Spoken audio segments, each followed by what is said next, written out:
Bismillahirrahmanirrahim. Assalamualaikum warahmatullahi wabarakatuh. Perkenalkan, nama saya Muhammad Nur Aziz dengan NIM 70200012156 dari Kesmas A. Baik, di sini saya akan mempresentasikan hasil analisis saya tentang penyakit DBD dengan orientasi PPM di daerah Kecamatan Sombopu. Baik, pendahuluannya yaitu mengenai DBD. Nah, demam berdarah dengue adalah penyakit yang ditularkan oleh nyamuk yang terjadi di daerah tropis dan subtropis di dunia. Untuk demam berdarah ringan, maka ia akan menyebabkan demam tinggi dan gejala seperti flu. Sementara untuk demam berdarah yang parah, ia bisa menyebabkan pendarahan serius, penurunan tekanan darah secara tiba-tiba, shock, dan bahkan kematian. Nah, jutaan kasus infeksi demam berdarah dengue terjadi di seluruh dunia setiap tahunnya. Demam berdarah paling sering terjadi di Asia Tenggara, pulau-pulau Pasifik Barat, Amerika Latin, dan Afrika. Namun, kini penyakit ini telah menyebar ke daerah baru, termasuk wabah lokal di Eropa dan bagian selatan Amerika Serikat. Dan terkhususnya di daerah ini, di daerah Sulawesi Selatan, di Kabupaten Goa, Kecamatan Sombopu. Nah, kini para peneliti sedang mengupayakan untuk membuat vaksin demam berdarah. Untuk saat ini di daerah di mana demam berdarah bisa terjadi, cara terbaik untuk mencegah infeksi adalah dengan menghindari gigitan nyamuk dan mengambil langkah-langkah yang perlu dilakukan untuk mengurangi populasi nyamuk. Nah, faktor resiko DBD yang kamu memiliki resiko lebih besar terkena penyakit ini atau gejala yang lebih parah jika kamu tinggal atau berpergian di daerah tropis, sebab berada di daerah tropis dan subtropis meningkatkan risiko terkena virus penyebab penyakit ini, terutama daerah berisiko tinggi termasuk Asia Tenggara, pulau Pasifik Barat, Amerika Latin, dan Afrika. Nah, infeksi sebelumnya dengan virus demam berdarah bisa meningkatkan risiko gejala parah jika kamu terkena demam berdarah lagi. Nah, masalah lanjutannya itu adapun penyebab demam berdarah, gejala demam berdarah, diagnosis, komplikasi, pengobatan demam berdarah, dan pencegahan demam berdarah.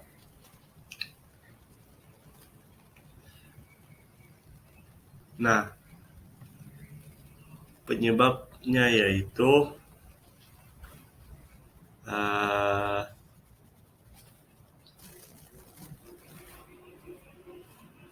demam berdarah disebabkan oleh salah satu 4 jenis virus dengue. Kamu tidak bisa terkena penyakit ini karena berada di sekitar orang terinfeksi, sebab penyakit ini ditularkan melalui gigitan nyamuk. 2 nyamuk yang bisa menularkan virus ini adalah Aedes aegypti dan Aedes albopictus.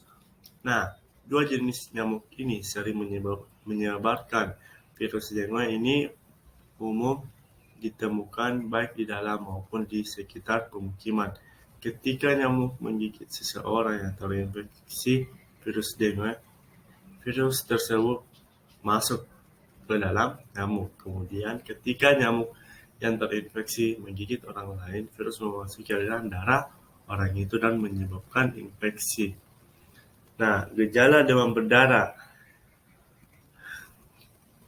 antara lain yaitu sakit kepala, nyeri otot, tulang atau sendinya sakit, itu mual dan muntah, sakit di belakang mata, kelenjar bengkak, dan ruam.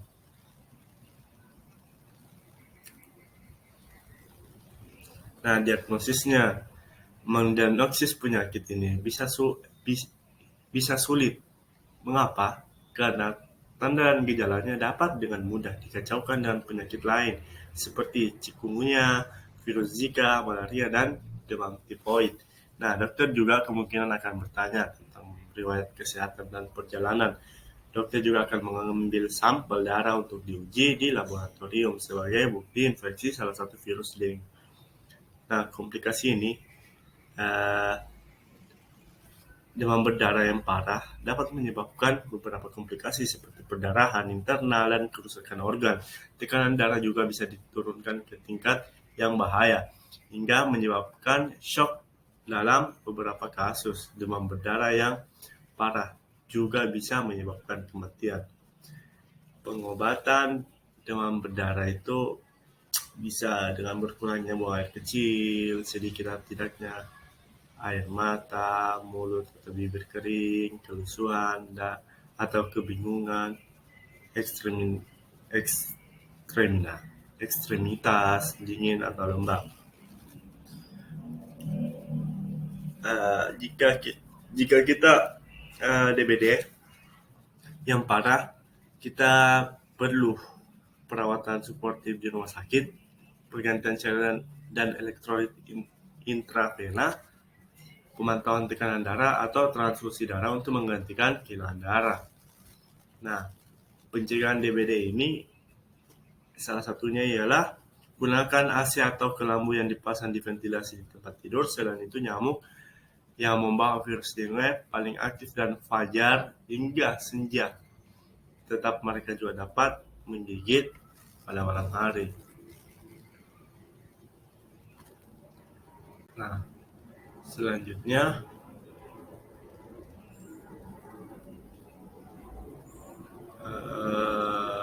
penyuluhan membuat produk obat untuk mencegah DBD secara tradisional. Nah, di sini saya membuat langkah atau suatu penyuluhan yang dimana bermanfaat untuk saya dan bermanfaat untuk orang lain dan dapat diimplementasikan dan dapat dijual atau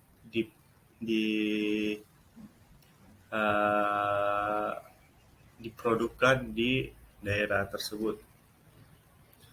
Nah, secara tradisional itu ada dua penelitian berbeda dari tokoh masyarakat yang menyelidiki komplikasi laporan manfaat daun pepaya sebagai obat demam berdarah alami. Nah, waktu kesimpulan itu yang dimana di dalam penyuluhan itu kita membahas tentang daun pepaya yang diolah dan dapat meningkatkan kadar trombosit dalam darah, penyedap demam berdarah. Nah, diduga karena daun pepaya membantu menstabilkan dinding sel keping darah sehingga tidak mudah dihancurkan oleh virus dengue. Nah, Anda juga bisa cuci bersih 50 gram daun pepaya dengan air mengalir, kemudian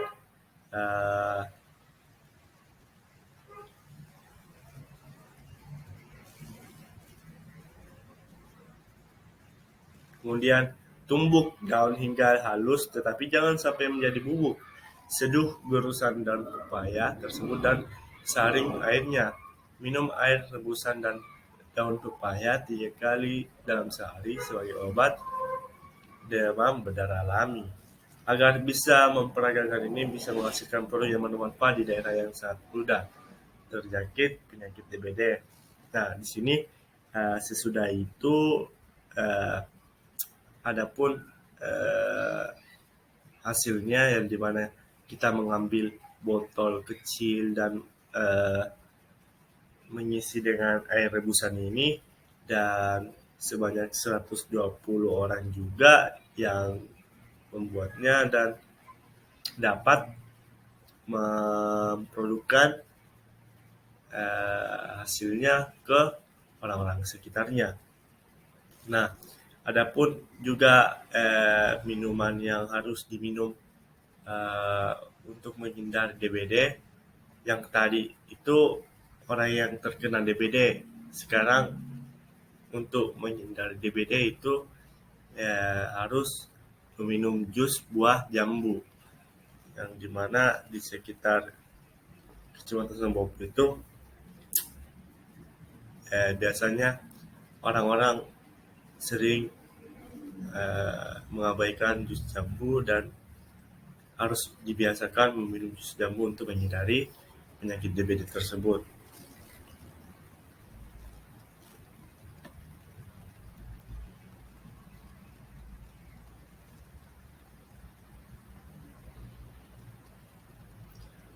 Adapun langkah-langkah PPN dalam orientasi masalah kesehatan DBD yang tadi ialah yang pertama persiapan, yang dimana dalam penanganan kasus ini meningkatnya DBD di salah satu kecamatan di daerah Goa yang disebut Kecamatan Sombopu, yang harus disiapkan terlebih dahulu ialah yang dimana petugas penelitian dapat membangun hubungan baik dengan masyarakat setempat dengan cara door to door dan mampu menjadi seorang katalisator yang dimana tugasnya itu supaya masyarakat ini dapat berubah dari cara pola makan teratur dan pola hidup bersih dan sehat.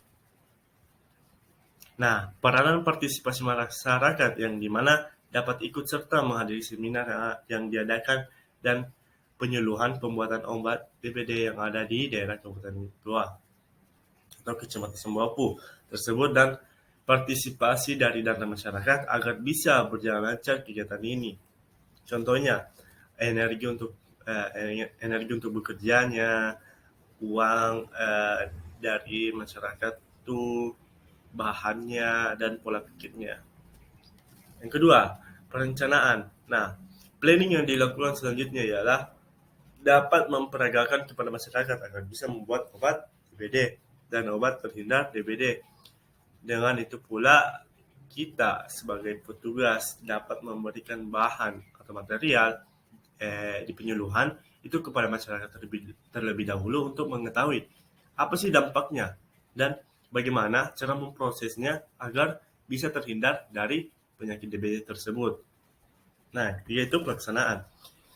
Pelaksanaannya itu di tempatnya itu di rumah kepala camat Sembopo di Kabupaten Goa. Waktu jam 10 sampai selesai dengan mengundang Bapak Camat dan masyarakat setempat dan tenaga kesehatan di Puskesmas Sembopo dengan anak usia dini.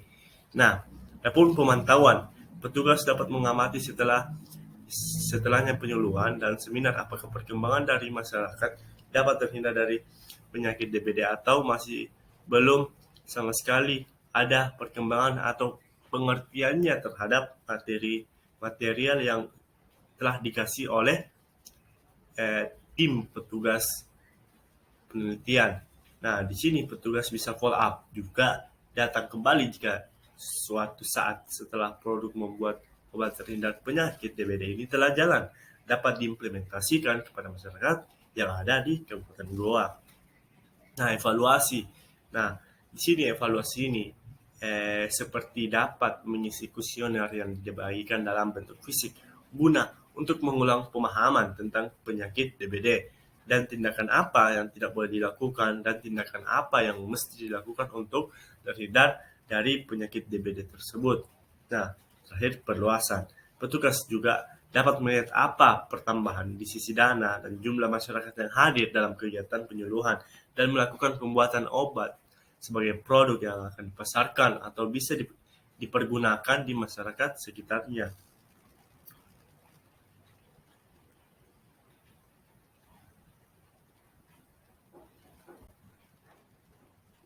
Nah, adapun indikator keberhasilan, input, proses, dan output.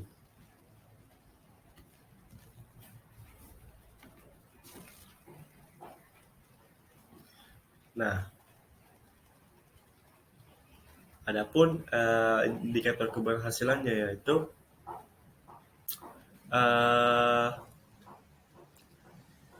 dari inputnya SDM atau ke masyarakat, tenaga kesehatan, kepala kecamatan, petugas penelitian. Nah, prosesnya itu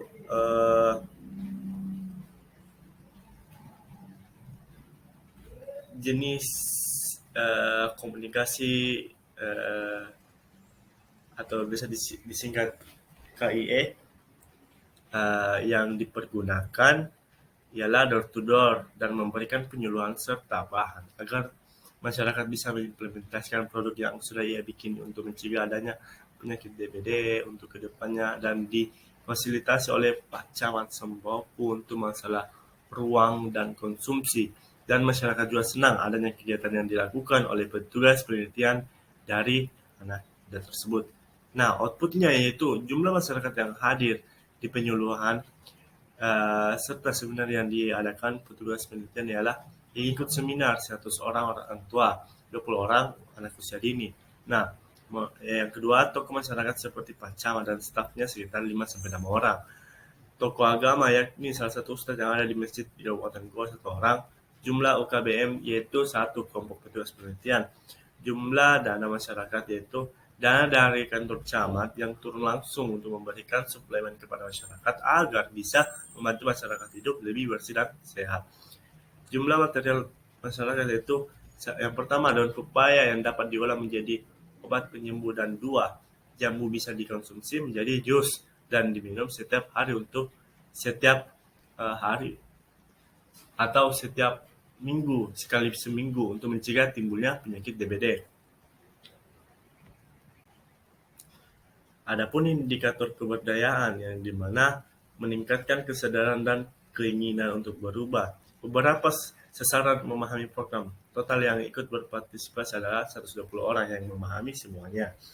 Beberapa banyak sasaran merasakan penting program. Nah, 120 orang. Meningkatkan kemampuan individu untuk berubah akan diberikan waktu buat merubah pola hidup bersih dan sehat dengan salah satu cara terhindar dari DBD minum jus buah jambu sekali seminggu. Meningkatkan kemampuan untuk memperoleh akses. Beberapa banyak sasaran telah melakukan kegiatan seperti program itu 120 orang. Berapa banyak sasaran ingin melanjutkan memperoleh kegiatan seperti program? Yang pertama tadi, berapa banyak sasaran telah melakukan kegiatan seperti program itu dari 120 orang yang berpengalaman sudah melakukan seperti program itu, yang kegiatan seperti program itu sekitar 5 orang, 5-10 orang. Nah, berapa banyak sasaran ingin melanjutkan memperoleh kegiatan seperti program ini? 120 orang yang dimana ia ingin melanjutkan dan membuat produk jus dan obat tradisional DBD. Beberapa banyak sasaran ingin memperoleh kesempatan lebih baik. Nah, 120 orang. Kesimpulannya,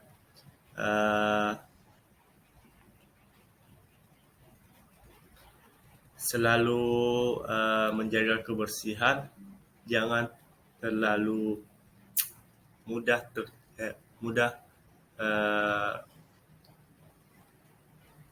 terbawa arus kotor, dan sering melihat pola hidup bersih dan sehat. Jangan lupa CTPS, cuci tangan pakai sabun, dan selalu menjaga pola makan dan pola pikir. Mungkin sekian dari saya. Terima kasih atas pengertiannya. Teruslah membaca agar bacaan itu yang kita baca bisa menjadi motivasi bagi diri sendiri untuk kedepannya. Terima kasih. Sekian dari saya. Wabillahi taufiq wal hidayah. Wassalamualaikum warahmatullahi wabarakatuh.